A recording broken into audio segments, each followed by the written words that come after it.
Does your ass smell? Do you want to feel fresh and clean all day long? Of course you do. That's why you need soap. Soap is specifically formulated to gently clean, leaving you feeling refreshed and confident. Washing your ass with soap provides more than just a clean feeling. It helps to maintain good hygiene and can even reduce the risk of skin irritation and infection. Soap, the simple solution for a clean and refreshed ass. Try it today and feel the difference. Soap, available wherever they sell soap. Kevin, this week, since we are talking about Alan Smithee, I thought I should come up with a system for us to come up with our own pseudonyms. All right? Do you want to try it? Okay. Uh-huh. Just going to be like finding your hooker name. Exactly. So, How we're going to do it is, think of the first name of the first film character that comes into your head right now. What's the first name of the first film character that pops into your head? Martin. Martin. Okay, now turn your head to 3 o'clock. Okay, right now, 3 o'clock. God. That's over your right shoulder. o'clock. What are you looking at? What are your eyes focusing on? Wardrobe. Wow. And the Oscar goes to Martin Wardrobe. There we go. Is that it? Jesus Christ. That's it. That was it. I wouldn't make a Bond girl with that name. I'll use small words that you'll be sure to understand, you warthog-faced buffoon. What you just said is one of the most insanely idiotic things I have ever heard. Everyone in this room is now dumber for having listened to it. What did you say? You are a sad, strange little man. Don't call me stupid. Hello, and welcome to The Best Bits, a movie podcast where each week we pick our favourite scenes from randomly selected, weirdly specific themes. This is your co-host Will, writer of 3 films plus the Christmas special, and I'm joined once again by my co-host and writer of 1 and a bit films and 3 and a bit episodes of TV, Kevin. Kevin, hello. That was very enthusiastic. I can tell you excited to get on the mic tonight. It's been a while for me, Martin Wardrobe. So, it's awful. How are you, Kevin? I'm not too bad. I'm good. I'm excited to record tonight because it's been a while, hasn't it? It's been a couple of weeks for us. Yeah, it has been a few weeks, but the podcast is out in the world now, which is incredibly strange. We're out of sync with the rest of the universe, but as we're recording this, the podcast is out and people are listening to it all over the globe, which is incredibly surreal because we're just anyway. Yeah. Hello, Argentina and New Zealand. Hello, New Zealand, and I love the New state Zealand. of Georgia. and our listeners in all of Scandinavia, which is great. I'm a huge Scandi fan. And I was going to say, and all our supporters in Ireland. Thanks for listening. Yeah, and the UK. Let's not forget about the UK listeners. It's it's really they can't incredible. help it. Isn't it lovely to get all the feedback on Twitter and the engagement we're getting from our listeners on social media is just. It's mad. It's mad. Yeah. It's very much appreciated. What does the eggplant emoji mean? I just keep getting sent that with like a king. I don't know what it means. Oh no, that's just a reminder that this is the time of the year you should be planting your eggplant seeds, or what do you do with that? Yeah, it's just it comes around a certain time of the year, and you have to make sure you get your seeds in, Kevin. Kevin, I know. Listen, people are used to what the format is of the show now, but of course there might be some new listeners. Could you give us a very brief, quick synopsis of what we're doing here for new people? Yeah, it's called The Best Bits because each week we get a scene suggestion from this app, which we've pre-programmed with about 300 and plus scene suggestions. We spin it at the end of every episode. It comes up with a topic that could be anything from action scene to a zombie scene. And we come back and we sort of talk about it. And this week, the scene suggestion that Will is going to sort of delve into is Alan Smithee. So, who is Alan Smithee, Will?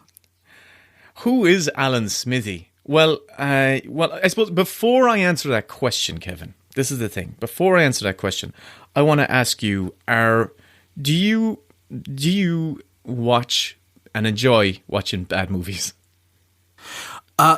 Yeah. See, I'm really susceptible to influence. So I find bad movies, like going to a comedy club and watching a stand-up crash and burn. Like, I don't know what it is, but I just find it very cringy and uncomfortable. So I don't get the same enjoyment out of watching bad movies as other people do. I can't sort of have that sneering sort of like enjoyment of seeing how bad something's made, because I feel like it's so easy to make a bad movie, and I'm terrified that I will pick up something from a bad film and write it into the next scene that I'm writing. So I can't relax. I can't sort of let myself go and just enjoy them. Yeah, the way that loads of people can do. So I'm in the same boat as you. I think when you're in the game of making films, I firmly believe that majority of people are there to try and do their absolute best. And personally, I know that every single first draft, like rough unseen draft of anything I've ever written, is awful. You know, it's really terrible. And I can vouch for that.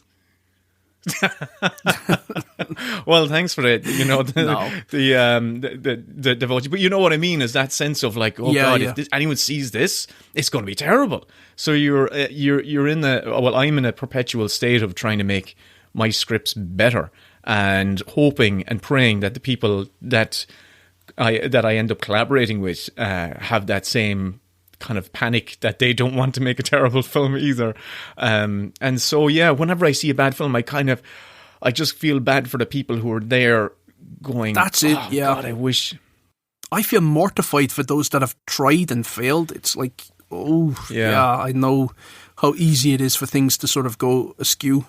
But yeah, I can't put that out of my mind. So this week, it's going to sort of test our limits then, isn't it? Because we're talking about Alan Smithee. And who is Alan Smithee, Will, for those that aren't familiar with the nom-de-plume of the DGA, but who is he? Well, I've spent the past week learning all about Alan Smithee and the many, many dozens of films that he's made in the many different genres that he's made these films in. Alan Smithee, I suppose most of our listeners already know that Alan Smithee is an invented nom-de-plume given for the director of a film in which a director wants his name off of a film, right? And it originated back in 1968. I'm pretty sure it's 1968 on a Universal Western called Death of a Gunfighter. This gunfighter was the law for 20 years until a hate-ridden town took the law into its own hands and turned on the gunfighter. Richard Widmark, rebel with a badge in Death of a Gunfighter.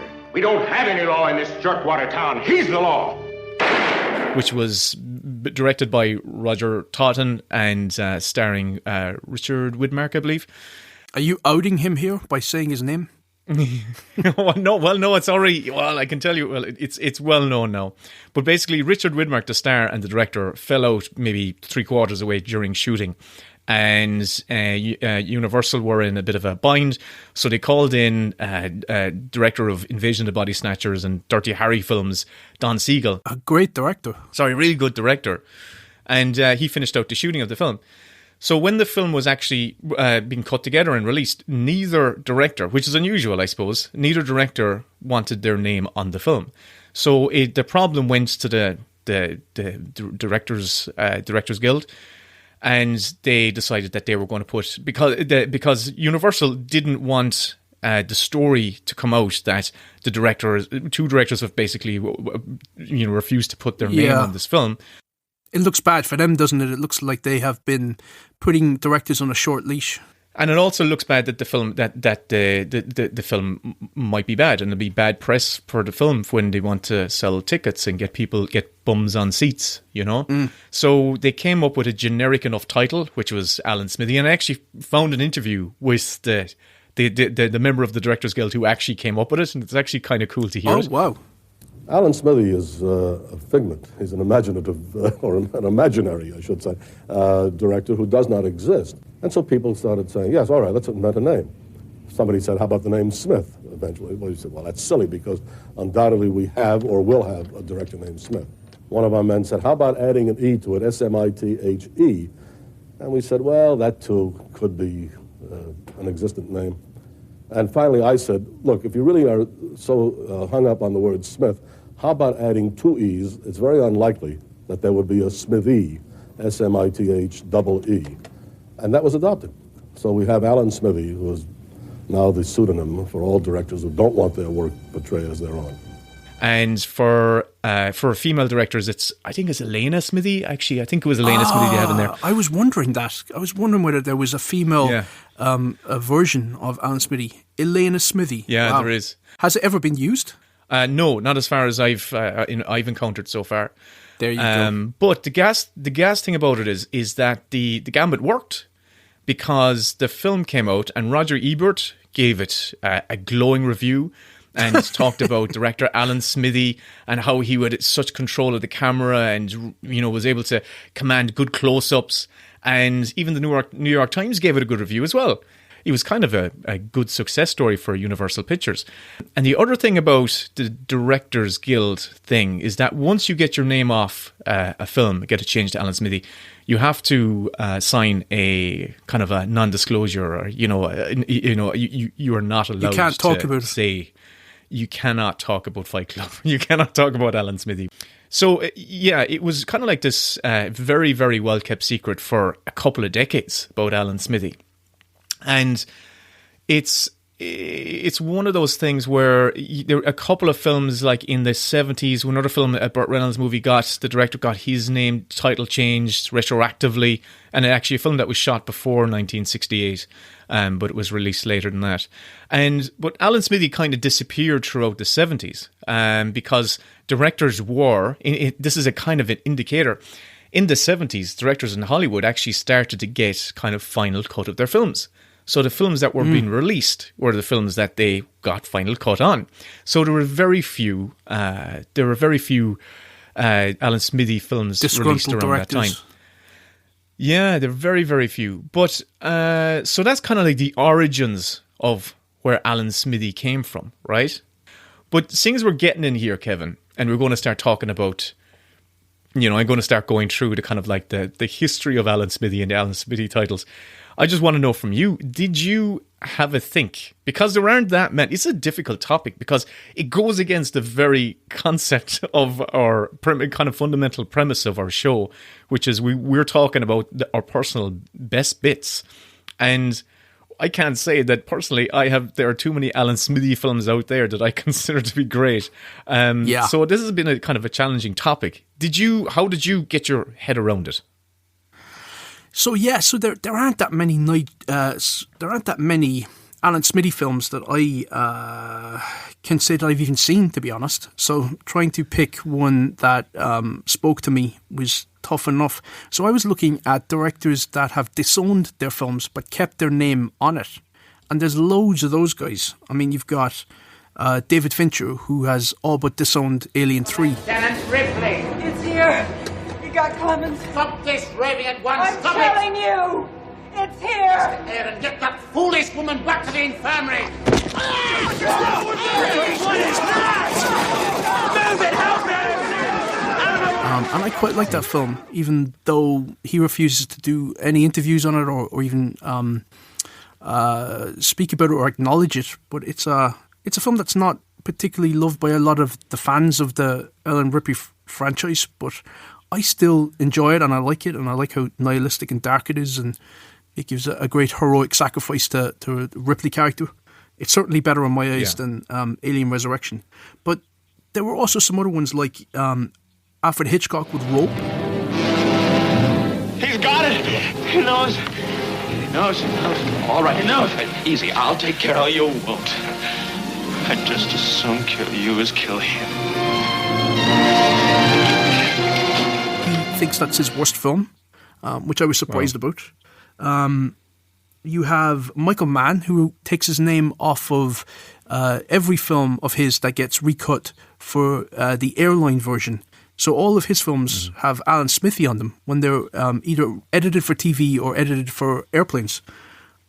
Woody Allen wasn't particularly happy with Annie Hall. There's an old joke. Two elderly women are at a Catskill Mountain resort, and one of them says, "Boy, the food at this place is really terrible." The other one says, "Yeah, I know, and such small portions." Well, that's essentially how I feel about life. He felt Annie that Hall. he felt that his intention with that film was completely lost, and that it was incomprehensible because it was meant to be a stream of consciousness sort of take on his character, and instead he focused it down on the relationship with Annie Hall, and it became sort of a rom-com and one of his most beloved films. Yeah, I love that one. Yeah. Yeah, but I didn't sort of land on any of those. Instead, I went with a film where a director took his name off of it entirely, where there is no Alan Smithee moniker on it. It's completely blank. Oh. Okay. And it's not because the film is bad. It was sort of done out of a sense of humility. And it is the 2019 sci-fi film that came out on Amazon called The Vast of Night. Number, please. Hello? Is this Lee? Large object holding over my land like a tornado. Oh, I haven't seen this. Tell me more. So The Vast of Night is directed by a guy called Andrew Patterson, and he self-financed it out of Oklahoma City. He's sort of like a commercials director. And he went off and he made this film, produced it, as I said, financed it, wrote it, and used a pseudonym for the script. He took the name of James Montague and registered with the WGA, and I think that is even the name that's used as editor on the film. And he put it out after doing sort of playing all these different roles, director, producer, financier, writer, and editor. And he thought it was a bit sort of arrogant or embarrassing to have a film by his own name at the end of it. And so he took it off. And it went out in this day and age without any sort of author name to it. But of course, the internet being the internet, it got out there. And it's a fantastic film, and I still don't think I understand why he took his name off it, because, you know, he should be proud of it. It's a really good film. It's full of atmosphere, and it's a 1950s set sort of sci-fi film where these two characters are basically encountering these strange radio signals and these disappearances that are happening in this little small town in New Mexico. And I don't want to spoil it because it's one of the most recent films we've talked on this podcast, but it is one to definitely watch because it's just dripping with style. And as Steven Soderbergh said, there are three things that he looks for in a director, and that is control of performance, control with the camera, and control with story. And for a first film, he considered that to be a masterful debut. So he became a champion for it. And but there's a fantastic interview which, you know, I can share with you now on the New York Times, where he gets into a particular scene in the film. I'm Andrew Patterson, and I'm the director of The Vast of Night. So the actress here is Sierra McCormick, and she's playing Faye, who is all by herself with the 500 members of her town all at a basketball game. So the movie is set in November of 1958, and the setting is in a fictional town of Cayuga, New Mexico. And the first thing that happens in this scene is you hear a very new sound. We wanted the sound in particular to be new in cinema. And so we worked pretty hard at mixing a number of elements together. And then Faye responds to it in a way that initially it frames it as a viewer. Like you see that she doesn't understand it, and even though she's not threatened by it, she certainly starts taking immediate action. Hello? Hello? Listen, ma'am, can you disconnect and then try again? It's all... Calling. Is this Lee? Large object holding over my land off of it like a tornado. Swirling clouds. Please. Ma'am, is this an emergency? And what we were aiming to do was, in her performance, not go to the sort of extreme that you would probably expect in this scene from if you were watching a horror film or you were watching a different kind of genre. We wanted her to be very grounded and continue to be the stand-in for the viewer. On set, there is no sound being played. The sound was a year away from being created at that point.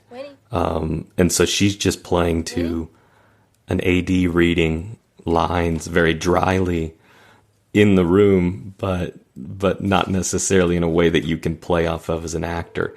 So it truly was, both the sound and the people on the other end of the line were yet to be cast and yet to be created. So there's no... Sierra had to very much do this on her own, reading against someone that has no training in acting. I just want to see if it... Just go over it. Well, I don't want to disturb him. I think the only thing I told her as a director was, Ethel? This is something that is entrancing. It's mesmerizing. It's not scary. It's not threatening. And if anything, it's the thing that's going to take you down the rabbit hole.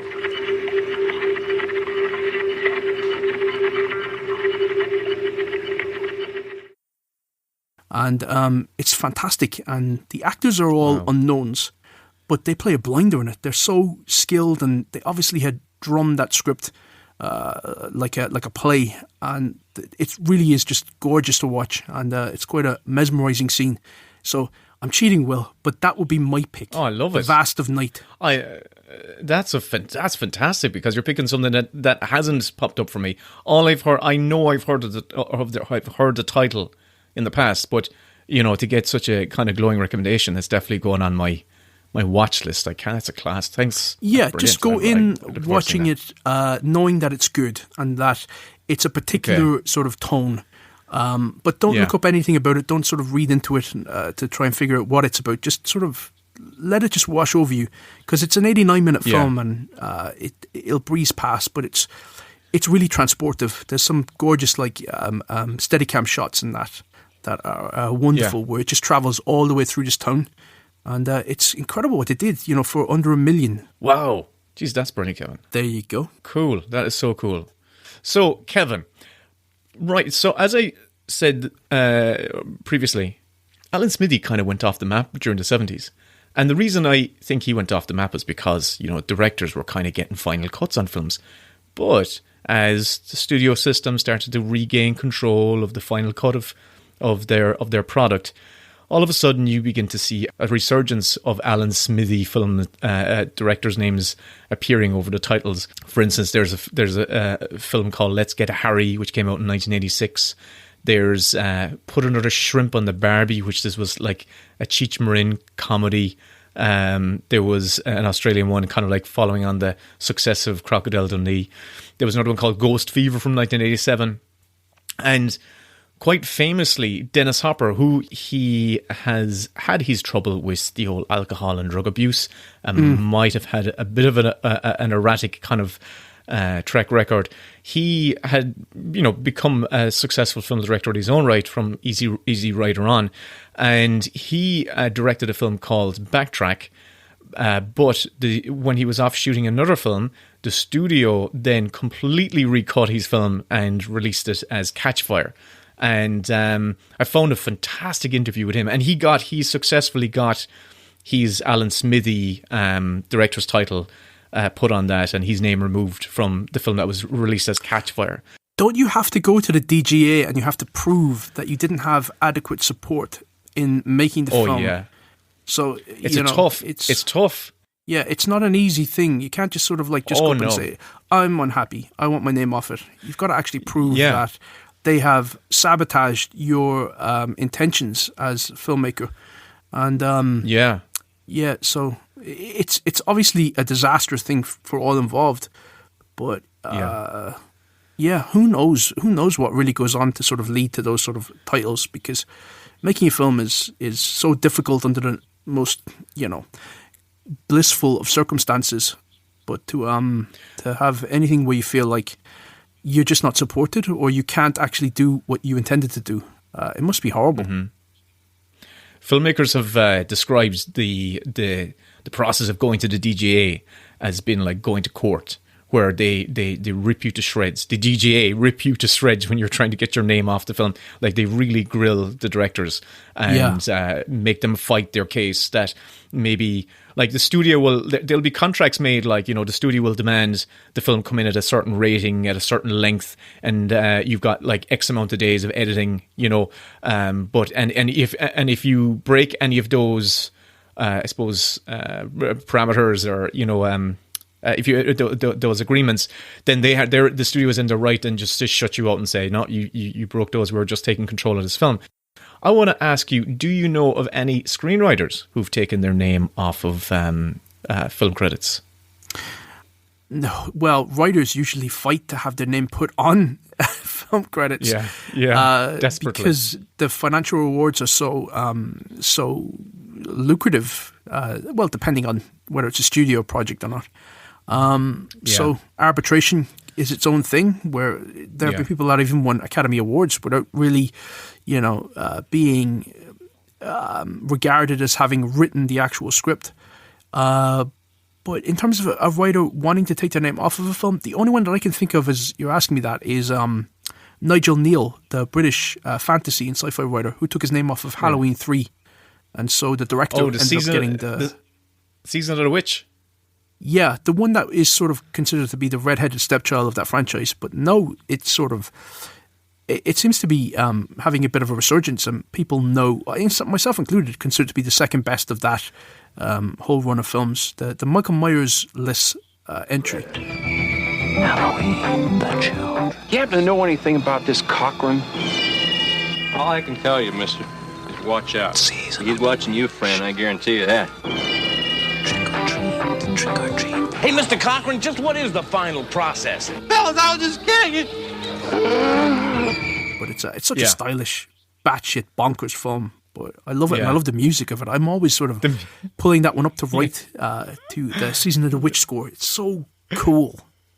Yeah, man, that's the first Halloween film I saw, and I went in expecting to see Michael Myers, and I was so disappointed because, whatever that ad that they had running on loop on the TV just got stuck in my head for days afterwards, and you know, people died. You should play it here now so that it will just become an earworm in everybody's Okay, I'm going to play that piece of music right now and prepare for yourself to be completely your brain destroyed for. But you should also play Tom Atkins going, "Stop it! Stop it! Stop it!" I love that film, but it is weird. The third commercial, it's still on, please. Take off the third channel, it's still running. Stop it, please, for God's sake, please stop it. There's no more time. You've got to, please, stop it now, turn it off, stop it, stop it, stop it, stop it. It's a straight, and that was when. No, I don't want to go into a whole Halloween podcast. I'm not a Halloween expert, but the original concept of the Halloween franchise was that it was going to be an anthology series. That Michael Myers was so good if they stuck to that. And this was Halloween 3 was their first kind of like foray into kind of telling a totally different story, and it didn't work. It's because they made the second one a direct follow up. I think if they'd done Halloween 3 as the second one, people would have immediately accepted the idea of each Halloween there would be a new, different spooky tale, like the Treehouse Horror episodes of The Simpsons. Just a new one each year, and that would have been so cool. I would have loved that, but alas, wasn't to be. So Nigel Neal took his name off it. Nigel Neal, that's really interesting. What happened then was that in 1990, Dennis Hopper released a film called Backtrack, or he directed a film called Backtrack. The studio recut it while he was off shooting, and I actually found a really interesting interview that he did on BBC talking about that process and talking about why he wanted to get his name off the film. The Alan Smithee thing for me was like, you know, I didn't direct. I mean, I directed that movie. What can I say? Every foot of film I directed, but I didn't edit it. And the editing of a film is directing a film. I mean, a person can take your footage. When I sometimes have 40, 45 hours of film, they can make any movie they want. that doesn't make it a Dennis Hopper film. That doesn't make it mean that it's directed by Dennis Hopper. Up until that point, he had final cut on all of his films. And the simple fact was, if a filmmaker doesn't have the final cut or the edit of their film, they're not really the filmmaker. They are the director, but they're not. It's not unfilmed to Dennis Hopper anymore, you know? Well, I consider it to be that there are three authors of a film. It's the writer, the director, and the editor. And you'll often see that when studios or producers are trying to undermine the director, the two people that they will fire first are the two linchpins to the director's vision, which is they'll get rid of the editor and they'll get rid of the writer. And that just leaves the sort of the director vulnerable then to push back against things that they don't think are in the film's best interest. So I think editors are crucially important. And funnily enough, I was listening to a podcast, the Roger Deakins podcast with Frances McDormand, and she said something which I've never heard expressed before, but I can understand where she's coming from. And she said that film is an editor's medium, not a director's medium, but an editor's medium.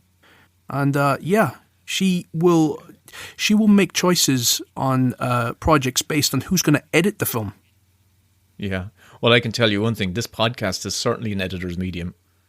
I've said a lot of stupid shit I've had to cut out. But it's so true, Kevin. It is so true. Like how, and interestingly enough, I don't know if it's the same for you, but I find the discipline of writing and shaping a script is very similar to the discipline. I have edited stuff in the past on a very, very amateurish level.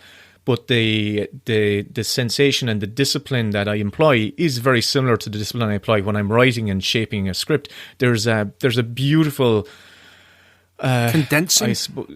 Yeah, well, you know, when you're seeing the marriage of the image and the image and sound, and you're making them play and flow together, and how cuts, just by snipping half a second or a millisecond here or there, a film is completely and utterly changed, can be completely and utterly changed in its edit. Well, we've just seen proof of that just recently, haven't we, with Zack Snyder's Justice League? Where absolutely. It's a lot of the same footage, but it's completely recontextualized based on interstitial scenes that were shot to sort of add humor with the Warner Brothers cut that was overseen by Joss Whedon that still has Zack Snyder's name on it, and the more recent Zack Snyder cut, which sort of restores a lot of the original intention with the same footage. And they are vastly different films, even though both of them say that they're directed by Zack Snyder. Oh, I couldn't remember what was on the title. So is Joss Whedon anywhere on the credit of the original, the first cut, we'll say? I don't believe so. I don't believe so. Wow. Okay. Yeah, because I remember that film being, it was like literally 2 hours on the nose. That's that cut. Whereas, how long is the Zack Snyder cut? It's 4 hours, and honestly, I think it's a vastly better film, and it's a much more enjoyable film, and I prefer it to the other DC EU films that Zack Snyder has made. So I think for film fans and for people that have an interest in film, it's a must-watch, really, to be honest with you, because you get to see how a vision can be completely compromised by forces behind the scenes that don't really have to wear the indiscretions or the failures of a film. It usually falls on the shoulders of the director. And if you sort of look at both of those films, because some of the scenes have been reshot for Joss Whedon's cut, and the aesthetic is so different, the tone is so different, the performances are different, the lighting is different, and it just sort of colours the whole thing. Kevin, is Henry Cavill's upper lip different? Very much so. It actually looks human, though. Hey, great. It didn't look like it was trying to run off his face. Can we ask you some questions? It's for our podcast. Well, in that case. How many people that you saved have you saved? Wait, never mind. Does your thing really stand for hope? Yes, it does. But it looks like an S. Yes, it's meant to. It's meant to wind like a river. It comes and goes. Okay, I'm going to bring it back, Kevin. So I'm going to drive this. I'm going to drive us onto my pick, right? Off a cliff. And Yeah. Alan Smith's at the steering wheel. No, he's not. It's so, like, you know, throughout the 90s then, there were a few more Alan Smithee titles, like, and in horror movies like The Birds 2, Land's End, which I've never seen, in 1994. And for all you Hellraiser fans, that I'm was sure you're directed by Rick Rosenthal, who did Halloween 2. So bringing it back. Oh, there hello.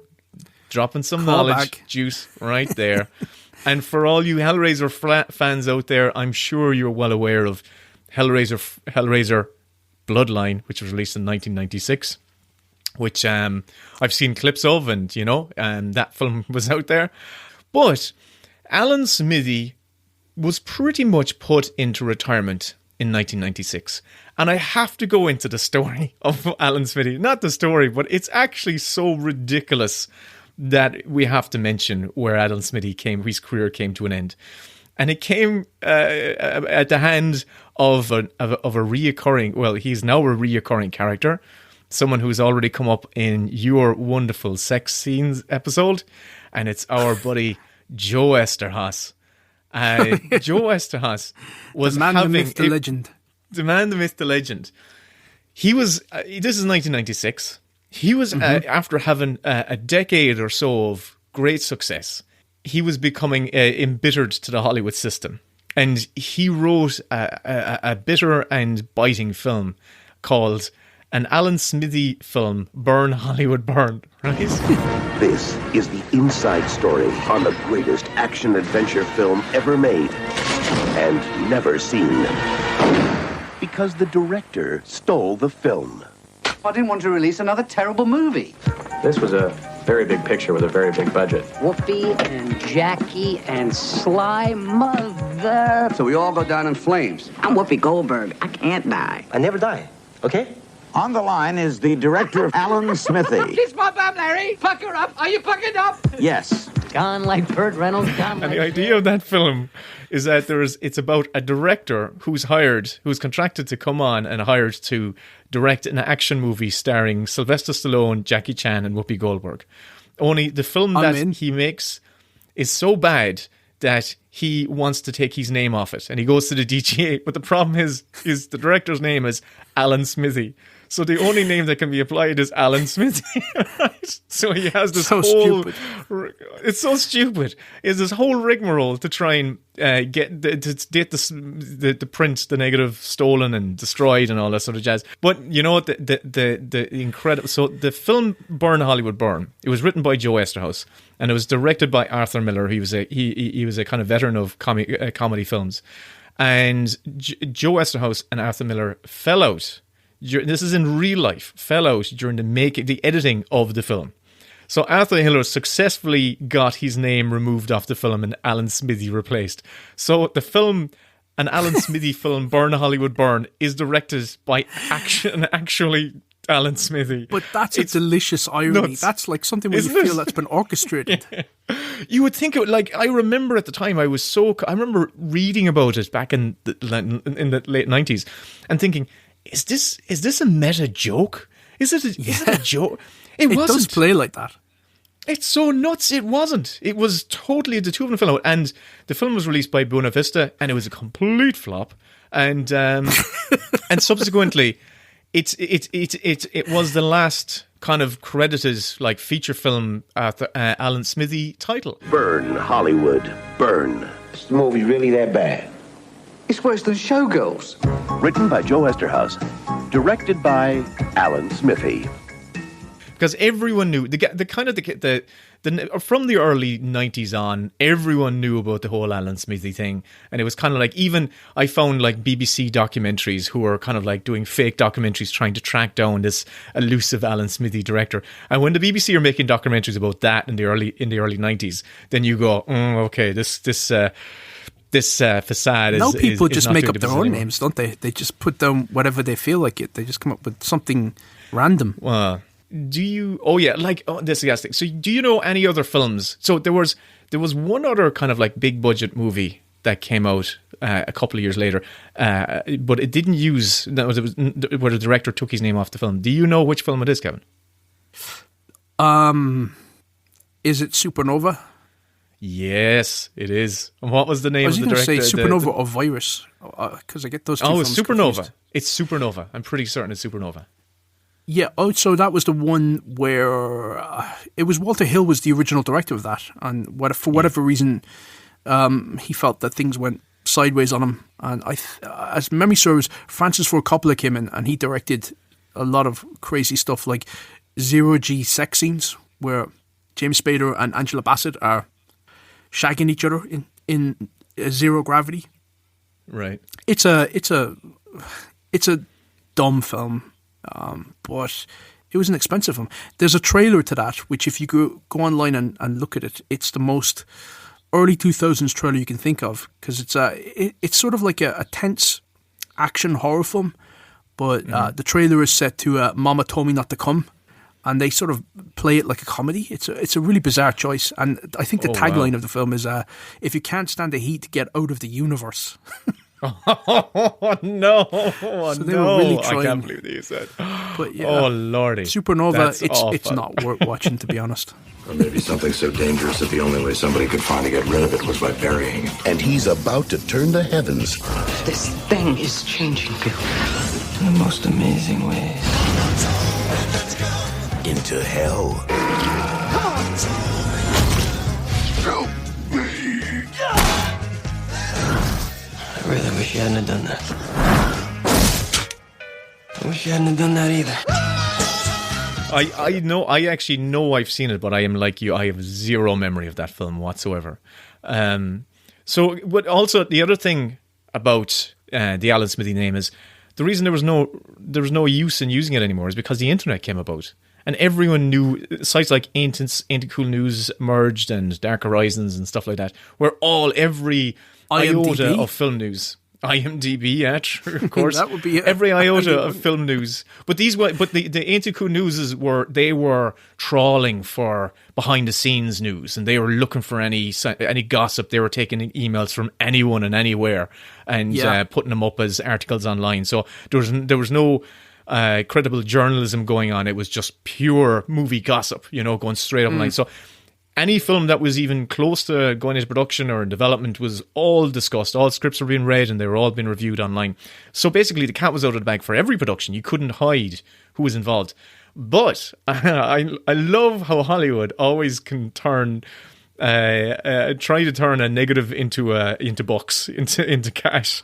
And what happened in the noughties in particular, with the dominance of the DVD format, was the double dip phenomenon, where studios released their films on DVD and then they would almost immediately say this is the unrated version or the uncut version or the director's cut version. So we had versions of Exorcist 4, two different, the one made by Rennie Harlan, the one made by Paul Schrader. You could buy them both, So there's no such thing as an Alan Smithee movie anymore. That was insane. It was just that they did that though, where they decided to take the same script and let, you couldn't get two more contrasting directors, either Paul Schrader or Rennie Harlan, and both films. Have you seen any of them? Have you seen both of them? Yeah, both of and them. They're shite. Exorcist 3 is the one to watch. That's that's the good sequel. Yeah, that's one really good. There's a director's cut of that as well, isn't it? It was William Peter Blatty directed. It is, and for a novelist to make a film as accomplished as that, it's remarkable. Really. Yeah, he had definite chops. So that's one that if you like the original, definitely check out the third one, because it's a spectacular horror film.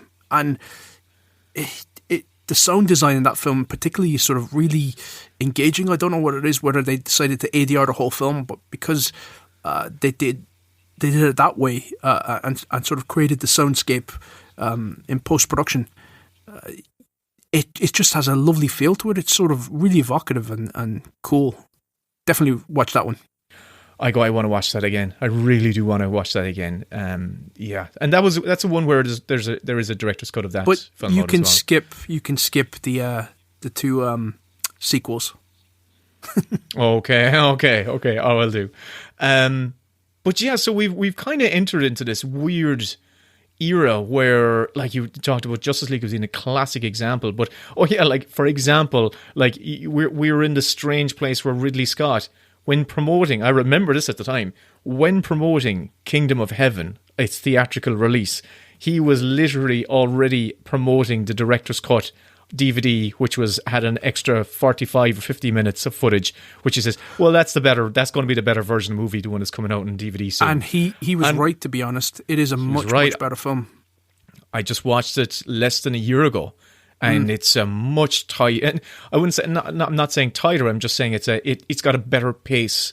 It's got a better flow, and the character journey is far more impactful. Whereas the theatrical cut was just rushed, I would believe. Be without fear in the face of your enemies.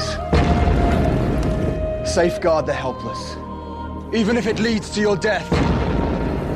That is your oath. Rise a knight! Rise a knight! Yeah, he's someone that always, if you see he's got a director's cutout, always give it a go, because it can be worth it, I think. So, Kevin, finally, after all of that talk about Alan Smithee, his beginnings of 1968 with Death of a Gunslinger. And his death in 1996. With Burn Hollywood Burn. I want to go to my favourite. I want to bring you to my favourite Alan Smithee scene from my favourite Alan Smithee film. And it is a film that was written by Judith Booth, and it was adapted from Frank Herbert's novel, and it is 1984's Dune.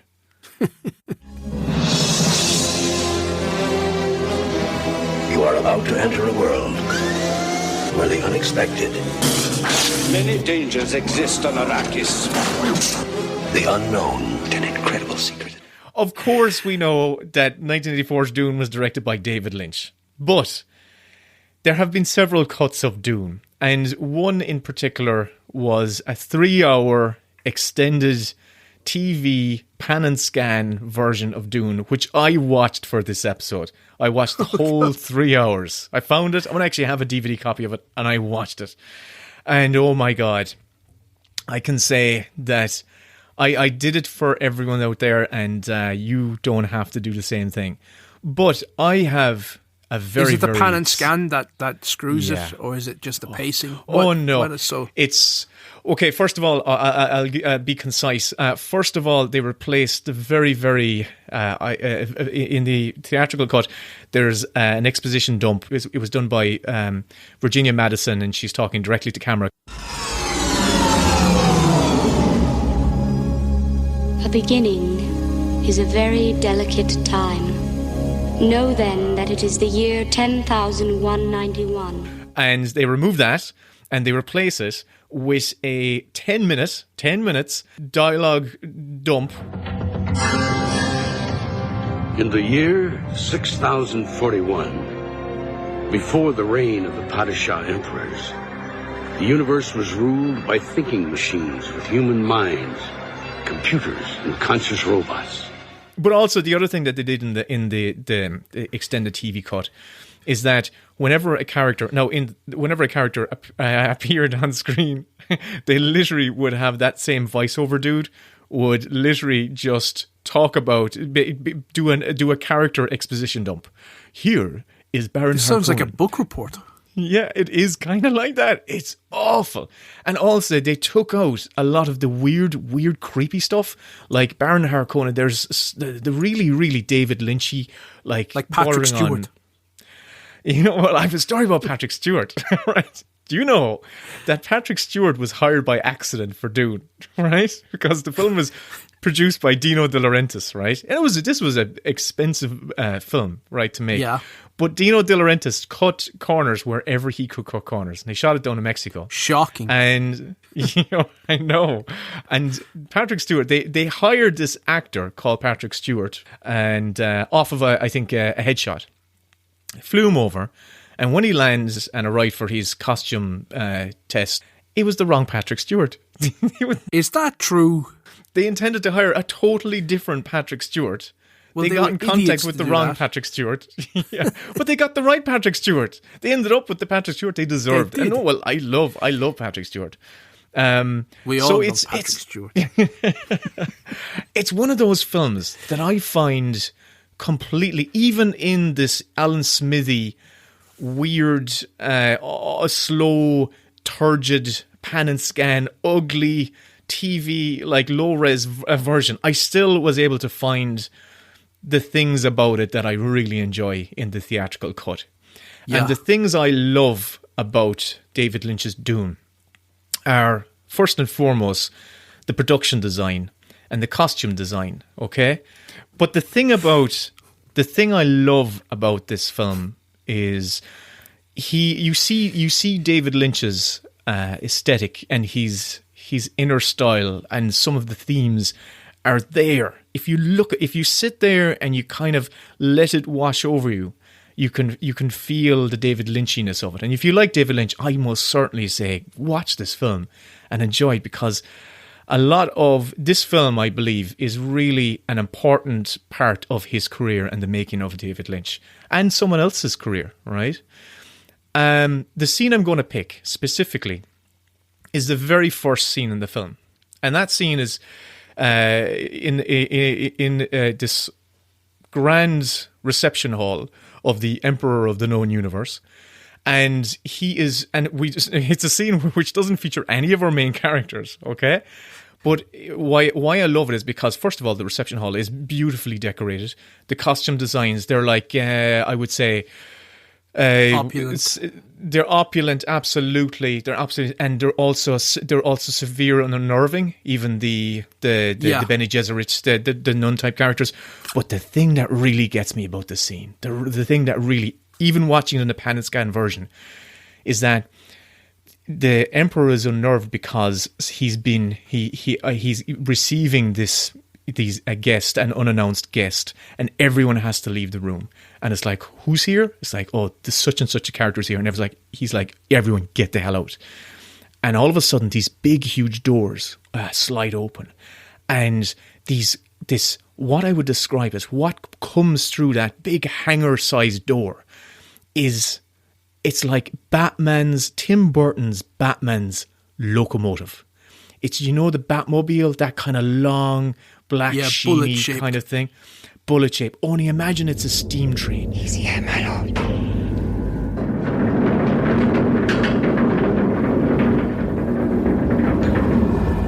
And it pulls in, and there's the steam is blowing off it.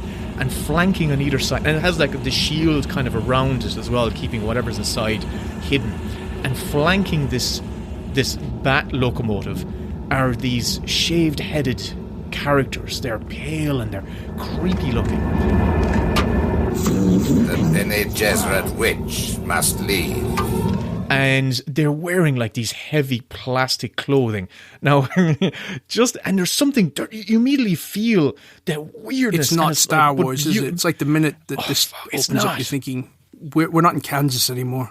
It's very creepy. And also, the mad thing about it, I was talking about Dino cutting corners, right?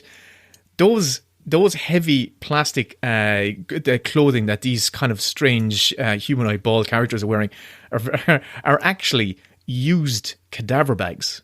Genuinely used cadaver bags. Like body bags? Body bags. And the actors didn't know they were wearing body bags. I'm not so much interested in what's going on in the drama of the scene. What compels me is that it's the aesthetic, the David Lynch aesthetic of this film is right there in this opening scene. It's a mood setter. It truly is. And if you are not interested in seeing the film, but interested in seeing what's really good about the film, I would really recommend just watching the opening scene, watching Virginia Madsen's kind of opening narration and this opening scene. But here's a kind of the aside. I said to you that that kind of locomotive was very Batman-esque. Do you know who was incredibly influenced by this film? Tim Burton. I mean, you did set me up for that. You did say Batman about 3 times. So of course, but Tim Burton, he was very. You can see it because I saw it before I actually learned this information. I did feel. I said, Jesus, that kind of reminds me of the Batmobile. That kind of that machine that's there. But also in the film, the Fremen characters are kind of like the hero characters, the Sand People, effectively, wear these kind of like beautifully designed suits that keep them alive out in the desert. And I remember looking at it, I remember kind of thinking, oh, they're really cool looking. And they heavily influenced the look of Tim Burton's Batman's Batsuit. And not only that, but apparently the sandworm and how the sandworm was operated and made influenced Beetlejuice. Yeah. Beetlejuice. So I feel that Tim Burton, we have a lot of interesting things coming out of this. This is it, isn't it? It's like even a film that is considered to be a creative failure, films can affect people in different ways, and they're as subjective as music. And every bad movie out there is someone's favourite film. You never know whether that person that is influenced by a bad film can make something really beautiful out of it. So, that's the power of movies. Yeah. Another thing that I kind of reframed this in my head. There was David Lynch before he made Dune, and there was a David Lynch after he made Dune. Everyone looks back at David Lynch now and says, well, he made Dune. But I'm saying we wouldn't have the David Lynch that we have now if he hadn't made Dune. Because I found interviews with him where he had been offered, apparently he'd been offered Return of the Jedi, and he turned it down. He was, taking up this franchise. And you can see why he would do it. But before this, he'd done Eraserhead, which, was a very, very experimental, and he was a surreal type of film of a nightmarish vision of someone going through their own personal traumas. But then we had The Elephant Man, which, if you look on the surface, it's a beautiful film. And you look on the surface, it's not storytelling-wise, it's a fairly straightforward story that it's telling. Hello, my name is John Merrick. I'm very pleased to meet you. So he did The Elephant Man. So then the next the film opportunity he has is Dune. And if you listened, and I listening to a lot of the interviews he did on set and promoting the film, David Lynch was looking at this series of films as his Star Wars. He was in the middle of writing the sequel. He was looking at it from a point of view that he was going to make 3 films.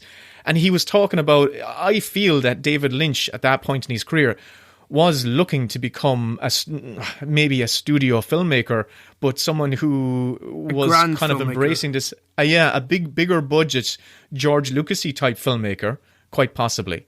And it wasn't until this film was a creative flop or creative disappointment for him that after this you see him having a philosophy of I am, and also he lamented the fact that he didn't have final cut. This is what we're going back to, about he didn't have final cut on Dune. David, do you want to say anything about Dune?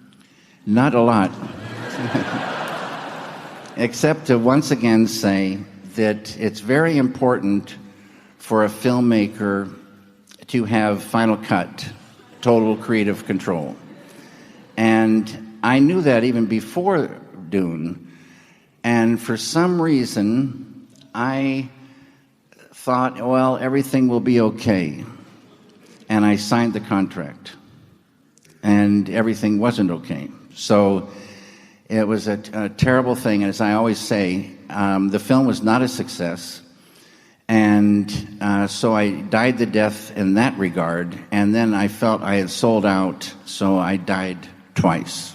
And when he got the opportunity to remove his name for the TV edit, he did so. But he didn't have final cut. He didn't have final cut on Dune, but he had to put his name on it. But from Dune onwards, he always had final cut on all of his films. And there was a great creative partnership was formed between himself and Kyle MacLachlan, who had never performed on film before Dune as well. And I feel that if it wasn't for Dune, we wouldn't have the David Lynch going forward, because David Lynch from that point forward in his career just went, screw it. I am going to do the films that I want to do. I am not going to be hampered by huge budgets. I am just going to stick to my guns and make the film that I want to make come hell or high water, and I want to fail on my own terms.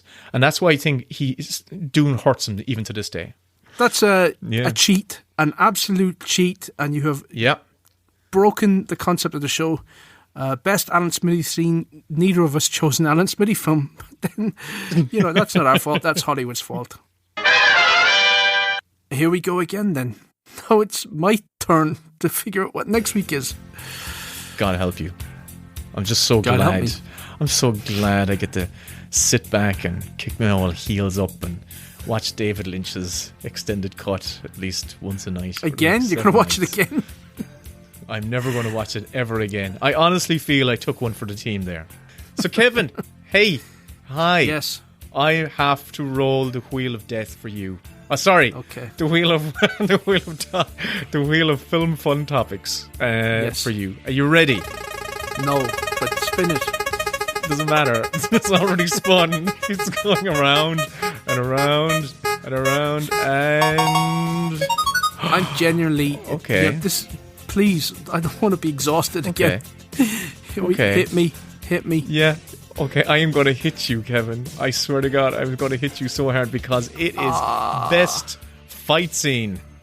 Best fight scene. You are getting hit.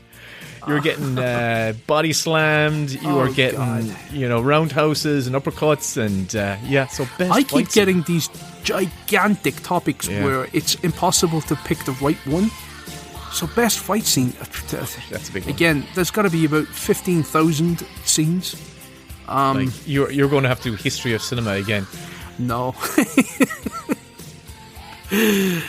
Oh Christ, Kevin! I'm so glad I'm not you right now. I don't have anything funny to say, because I'm actually just dreading it. I'm just like, oh Christ. Kevin, hey, where can people find you and reach you? They can find me on Twitter, but please don't reach me on there. I'm on Twitter under @KivliHan, and we also have a show Twitter handle which is @BestBitsPod. And you can email us if you want to get in touch with us, send us sort of like scene suggestions, any feedback.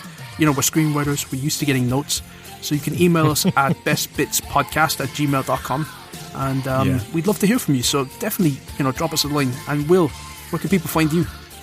People can find me also on Twitter. I am under Willem's Film, WILLUMSFILLUM, and I've failed to mention it the last few times, we also have a Facebook page, and it is the Best Bits Pod Facebook thing. So if you are one of those people who are on Facebook, when you go there, I will see your comments and I will relay them to Kevin. Nudge your nan. Tell her to like the Facebook page. Like the Facebook page. I'm there. Come over and say hi. We have a few likes on over there, but yeah. So also, we're Twitter and Facebook. It sounds so like conceited to ask people to do this. But if you can rate us and review us and give us, the most positive review that you can do, if you're enjoying the show, obviously, because what it does is it triggers the algorithm into recommending the show to other people that may have an interest in this sort of show that we do, and we'd love that. It would be the easiest way that you can help us out and sort of help us to get the word out there about the show, because it's really just down to us. We don't have a network behind us like a podcast network. It's all down to you guys listening, so we'd love that. And a big huge thanks to anyone and everyone who has already given us a 5-star rating on Apple and we've gotten plenty of really 5-star reviews already. So listen, anyone who's listened to that who has already done so, thank you, we really appreciate it. It's massive, it's great, thank you. Okay, next week, kapow. See you. Fight scene, Kevin. All right, good luck. Cheers.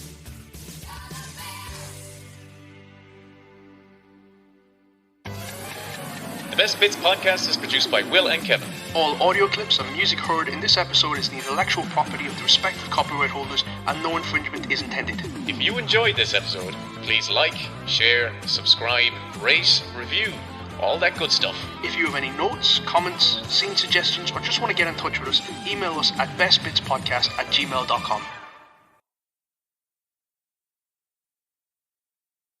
And here is a clip from the lad's latest Mini Bits bonus show. The full episode, plus 80 more, are available on their Patreon. See ya, Mossy. I gotta go in and record another one of these fucking Mini Bits. Oh, yes, this is all it is. I know.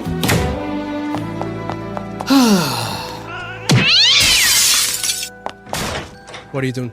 Right now, on the Academy screener site, and I hit play because there's only a few films on it for the first month or two. There's only like about less than 10 films on it. And Guy Ritchie's The Covenant is on here. So I hit play on that, and I'm hearing we're out in Afghanistan, and I'm hearing all the dirt, and I hear vehicles, and I hear the sound effects of characters walking. But when characters open their mouths, I don't hear any dialogue. Mm-hmm. Oh, there's no dialogue. They've uploaded the wrong audio track. It's like that Tom Cruise trailer where it was just the sound effects. Have you met an SP?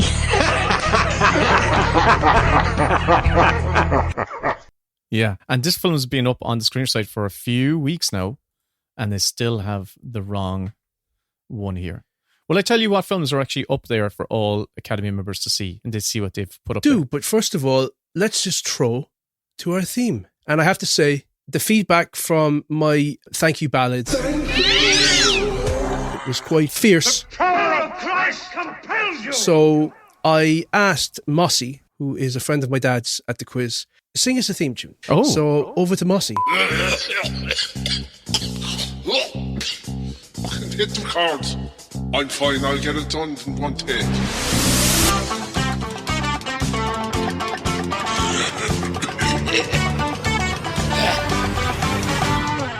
It's the Many Bits. Or podcast, what will they say? With Will and Kevin Cock. The best fucking podcast. That'll do. That'll do. My God. Thank you, Mossy. He would make an angel weep. That voice would make an angel weep. Telling you. Beautiful. Beautiful. Boolabus. It only cost us 2 months Patreon money, so, you know. Is that all? Money well spent, in my eyes. Yeah. I mean, you can't get much for €20. Will, you were telling me before the intro that you were looking at stuff on the Academy Screeners website. The Academy Awards. So for official members, yes. So they don't send out DVDs anymore. So how you do all your streaming stuff is all via the Academy website. And the streaming season has begun, which is exciting. So it means for the rest of the year... Did it ever end? It does end. It does. After the Academy Awards, there's about 2 weeks, and they take all the films down, and then they begin again at the end of August, and they all start coming up. So it's a whole new collection of hopefuls. So how many films are on there? Right now, about 10. Actually, 10 exactly. I can tell you the 10. Oh, go on, tell me. John Wick 4. For the Oscars. Oh, because there's like... Yes, because they're adding in stunt category, aren't they? Are they adding it in? Is a stunt category being added? I believe they're adding in some sort of stunt category. Breaking news straight from an Academy member's mouth. Because they're adding in stunt category, aren't they? Slash film. I don't know. Did I read this in an article? I feel they were. I felt they were. Have long overlooked stunts, and my God, it's pure artistry. Yeah. And it is incredibly, well, these days, it's all fucking rubber computer generated avatars. That's why we should that's why these people should be getting their Oscars when someone's actually gone out there. Yeah, go back, absolutely. Go back and give it to your man from Mad Max who broke his legs. Give it to Richard Farnsworth, who was a stuntman and starred in The Straight Story. Yeah, Richard Farnsworth was a career stuntman. Absolutely. Wasn't that also the case with Machete? What's your man, Machete? Danny Trejo. Danny Trejo. Is really? It Trejo or Trejo? I always call him Trejo, but he just says, call me Danny. I was going to say that back to you. Nah. I was like, just that. Weird. Tells me just call him.